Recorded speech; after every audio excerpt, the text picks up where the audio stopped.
Top up muna ako.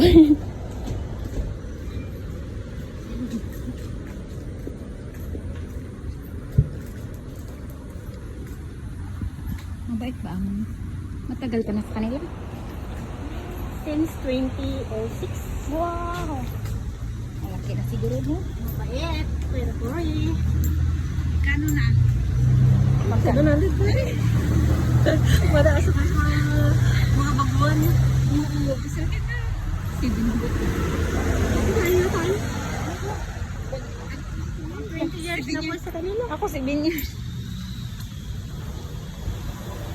Wow.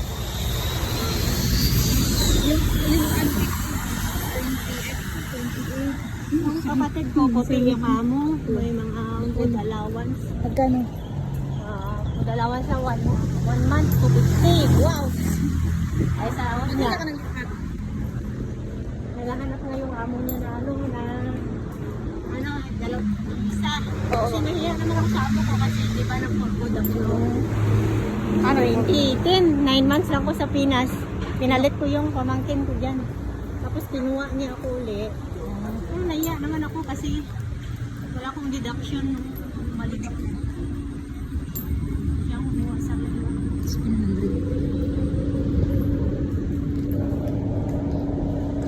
Sana man lang ginawa mo kahit 900, 850. Yun na nga, kasi dati wala pang yung natin, wala pang yung tinataas lang sa atin, Oo. 20, gano'n. Nag-start ako ng 330. 20 every 2 years. Ngayon na yan, nagtaas ng 50-50. Ang marami. Yung mga kaibigan ko, pa sa akin? Yun, mga 1-3 yung sahod nila. Oo. Next year na.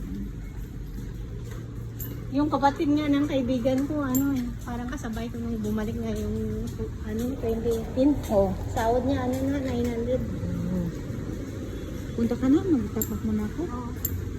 Kasi naganta yung pamangkin. Sige ba?